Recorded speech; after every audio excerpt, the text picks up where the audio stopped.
So in today's video, we will be transforming Minecraft into the relentless post-apocalyptic zombie playground that is DayZ. We'll be switching up the gameplay and the visuals of the regular game to get as close as possible to recreating this incredibly brutal world. So let's just jump straight into it. And just like my previous Minecraft transformation videos, we'll be breaking this video down into 3 sections where we go into the visuals, gameplay, and then any extras that you can add in for extra detail. So starting off at the top of the list with the visual changes, we're going to need an environment that looks a little less Minecrafty, with the terrain in games like DayZ or The Last of Us mainly going for large forests, snow-capped mountains, and wide open terrain. To achieve this kind of terrain, we have a bit of variety to choose from. All the biomes you'll go have these amazing biomes that fit in perfectly alongside biomes aplenty, and either one of these will be a solid ground base when it comes to biomes and terrain. To make these new biomes seem a lot more alive, we can add fallen leaves, which makes the scenery look a little bit more cinematic, as well as our first mod that brings in extra mobs. Alex's mobs has a huge variety of different animals available, but since this is DayZ, we'll be using bad mobs to ensure the only animals that can spawn will be things like bears,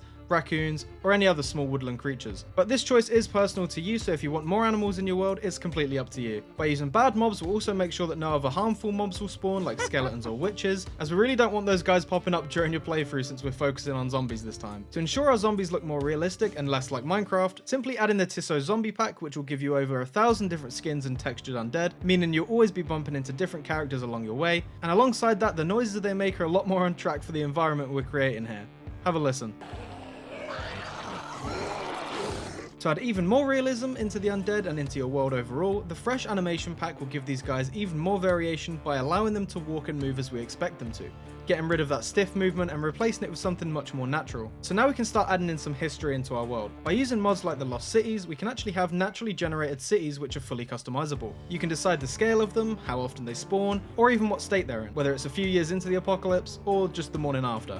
These cities are hotspots for the undead, but there are some pretty good loot to find, so the risk is all yours. And lastly, for the visual side of things, we're going to need some shaders to really set the atmosphere like we see in DayZ. For the clips you've seen in the video so far, I've been using the Insanity shaders, which create an amazing gloomy atmosphere during the day with lots of fog, and for the night, the darkness really adds to the horror aspect of this transformation. But if you did want to skip on that stuff and just use a custom map, there are plenty available to download and use, like the Scale Replica by Crynet, which was used in Forge Lab's most recent video. Again, the choice is all yours. So heading into the gameplay side of things, we are starting right out with the survival based mods. This includes the very popular Tough as Nails mod, which will add in things like body temperature and thirst to keep an eye on whilst you're out exploring. So you'll need to make sure you always have something to drink, or you'll end up looking like this guy. Now we can talk about the zombies, and specifically about the hordes that you may or may not randomly get whilst traveling across your world. The hordes mod will enable hordes to attack in waves randomly at night to make your life that little bit harder, as well as introducing an infection mechanic, where if you're bitten, it's pretty much game over for you on that run. One of the key mods to include with this transformation is Day Zombies Rebooted, which, just like Mob Sunscreen, it will allow zombies to spawn and roam around during the day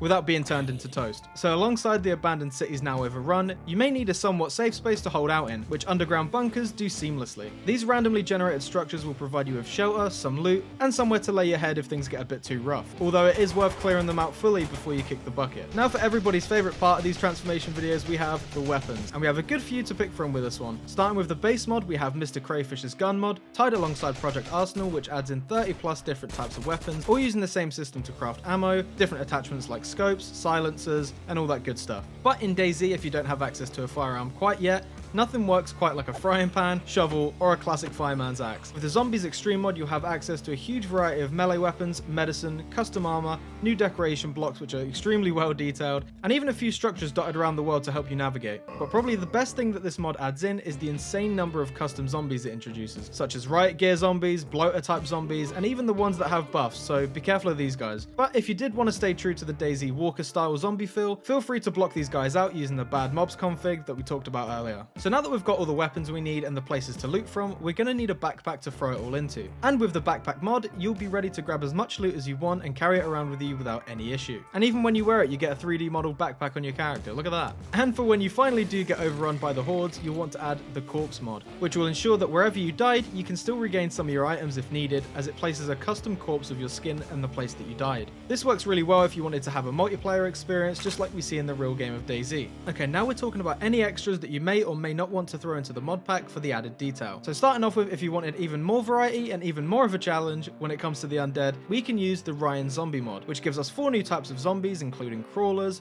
brutes, spitters, and whatever this nightmare is. For an added challenge when playing multiplayer, the security craft mod would be a perfect way to deter or keep an eye on your local surroundings, as keeping your stash safe is pretty difficult in a place like this, adding in security cameras, traps, and all that good stuff for players to fall into. And lastly, for the extras, we do have the realistic torches mod, which, as the name implies, will make it so that unlike in regular Minecraft, your torches will eventually run out either through time or if it rains. Oh, and you'll need to relight them with a matchbox, so be sure to keep some of them in your backpack at all times. So that's going to cut it for this video, guys. As always, I really hope you enjoyed this one. I do plan on making a lot more transformation videos in the future, as they're a ton of fun to make. If you want this turned into a mod pack, be sure to let me know in the comments, and as always, I'll see you guys in the next one. Bye.